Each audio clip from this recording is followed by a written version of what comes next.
So today in this video, I'm going to talk about some overflow exercises, or what can be called functional training for the pelvic floor and the core.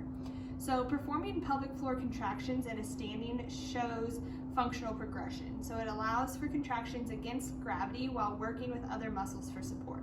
Advanced exercises in standing during jumping activities or wide stance postures progress us towards incontinence with high levels of activity such as running.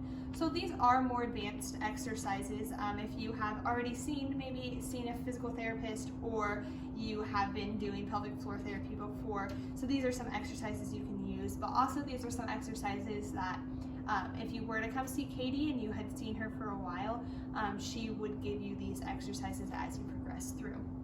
So the first one is going to be a three-way challenge. I'll read what we're going to do first, and then I'll kind of show you an example. So from an upright position, we're going to step the right leg out into a side squat and perform a pelvic floor muscle contraction in the squat position. So keep the pelvic floor engaged as you move back to stand, and then release. So it's going to look like this, and then release. Here, and then release. So step your right foot in. This is going to be the second one. So step your right foot into a mini lunge. Contract the pelvic floor from this forward lunge position. Keep the pelvic floor engaged as you move back, and then release. We're going to do that with our left. Contract, release.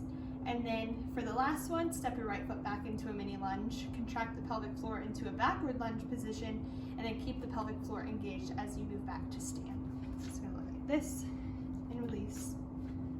Contract, release. So I'll show you all three of those together. So we're going to go right, release, left, contract, release, mini, release,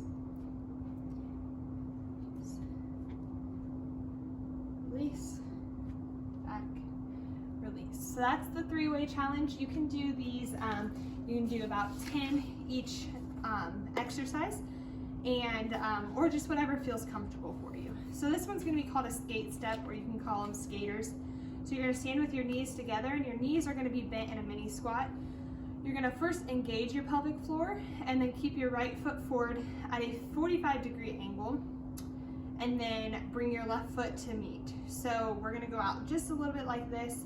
So maintain the pelvic floor contraction with the squat as you step your left foot forward at a 45-degree angle to bring your right foot to meet. So that's a lot of words, but I'll show you kind of what it means. So the 45-degree angle, all that means is we're going to push our left, or our right leg is going to go to the right, like this, and then like this.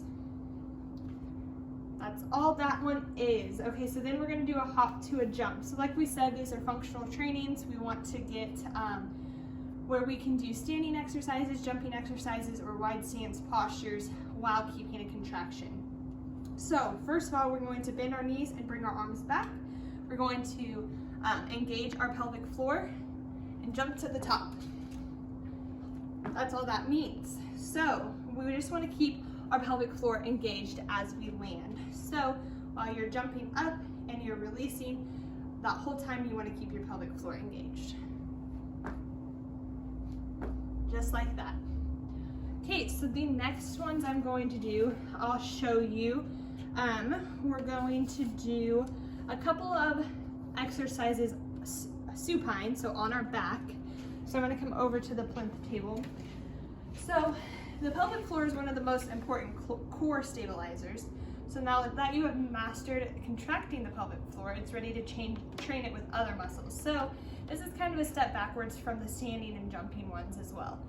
So rarely do we use muscle in isolation. So training your pelvic floor with other muscle groups is different positions will lead to improve continence with functional activities throughout the day.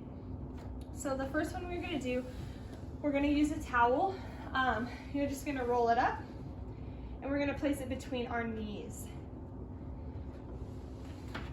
So you're going to sit on your back with the towel between your knees, and you are going to squeeze your knees together and blow out as you engage your pelvic floor. Hold the knee squeeze and pelvic floor tilt as you breathe in and out for one breath cycle. And then relax. So now I'm not squeezing, I'm relaxed. Squeeze, contract, but still breathing with one breath. And then relax. Squeeze, contract, and relax. So we're gonna do that for about 10 times, but I'll only show you about 3 of them. So the next one, which we have seen a lot in my videos, are bridges.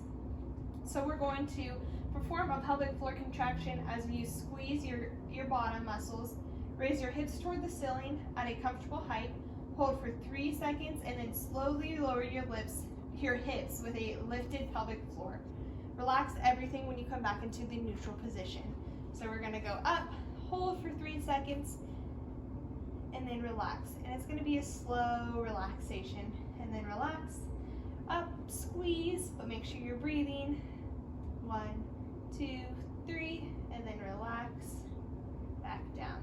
So again, you're gonna do that for about 10 reps, as many as you feel comfortable.